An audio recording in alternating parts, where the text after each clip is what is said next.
कि कल हमारे नवनिर्वाचित सांसद महोदय आ रही हैं। हम क्षेत्र की जनता से कहना चाहते हैं, ढाका विधानसभा की जनता से कहना चाहते हैं कि आपकी अगर कोई समस्या हो, आपके माध्यम से उन तक अपनी बात पहुंचाना चाहते हैं कि आपकी अगर कोई समस्या हो, चाहे वो व्यक्तिगत हो, सामाजिक हो, कोई केस मुकदमे का समस्या हो, कोई पैरवी कराना हो, कोई विकास से संबंधित कोई काम हो, कोई आपका सड़क बनवाना हो, पुल बनवाना हो, बिजली का तार बिछवाना हो, या अन्य गांव का कोई सामूहिक काम हो, तो निश्चित रूप से आप आवेदन उस संबंधित विषय को लेकर आइए, अपने सांसद महोदय को उन तक अपनी बात पहुंचाइए, उनको आवेदन दीजिए। निश्चित रूप से आपका काम होगा, कहीं उसमें कोई संशय नहीं है। और हम सभी लोगों को आमंत्रित करना चाहते हैं कि आइए कल और अपने लोकप्रिय सांसद से मिलिए और अपनी बात रखिए। और घोड़ासहन जो पिछड़ा हुआ प्रखंड है, यह प्रखंड भी अन्य प्रखंडों की तरह आगे बढ़े, यह विकास की रफ्तार में यह भी शामिल हो, इसके लिए हम सभी घोड़ासहन और ढाका दोनों, क्योंकि हमारा विधानसभा काफी पिछड़ा है, यह भी विकास के रफ्तार में यह भी तेज गति से दौड़े, इसके लिए हम सब मिलकर सामूहिक प्रयास करें।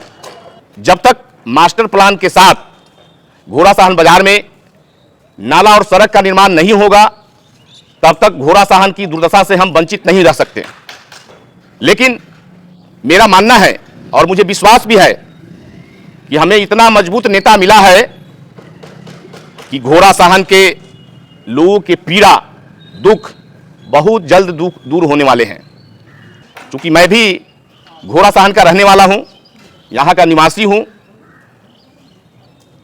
मैं इस पीड़ा से परिचित हूं, अवगत हूं, मुझे भी कष्ट होता है। ऐसे हमारी नेता, चाहे वो हमारी सांसद लवली आनंद जी हो, चाहे हमारे नेता आनंद मोहन जी हो, पूरी जिम्मेदारी के साथ काम करते हैं। रही बात घोड़ासहन की, मुझे पूरा विश्वास है, भरोसा है कि आपने जैसे कहा कि रमा देवी जी हमारी ही सांसद थी, मेरे ही दल से थी, उन्होंने इस बाजार को गोद भी लिया था, जो मोदी जी का ड्रीम प्रोजेक्ट था सांसद आदर्श ग्राम योजना का। तो घोड़ासहन को बाजार को उन्होंने सांसद आदर्श ग्राम योजना में लिया था, लेकिन उन्होंने कुछ नहीं करा सका। उसकी मुझे भी पीड़ा है, पता नहीं उन्हें पीड़ा है कि नहीं। आपने देखा होगा कि जीतने के तुरंत बाद किस प्रकार से उत्तर प्रदेश में भयानक बस दुर्घटना हुआ था, उसमें उन्होंने त्वरित कार्रवाई करते हुए हमारी सांसद शिवहर में प्रत्येक पीड़ित परिवार से मिलने का काम किया, राहत पहुंचाने का काम किया। वही हमारे नेता आनंद मोहन जी उत्तर प्रदेश में जाकर जो घायल अस्पतालों में बीमार थे, उनके इलाज की व्यवस्था, रहने की व्यवस्था,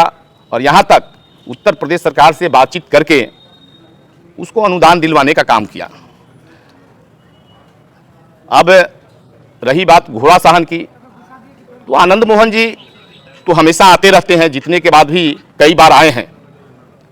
लेकिन माननीय सांसद कार्यक्रम कई बार तय हुआ, किन्हीं कारणों से, क्योंकि कभी बारिश का समय था, कभी ढाका में 4 लोगों की मृत्यु हो गई अकस्मात, इसके कारण कार्यक्रम रद्द करना पड़ा। अब वह समय आ गया है जो कल ही हमारे माननीय शिवहर की लोकप्रिय सांसद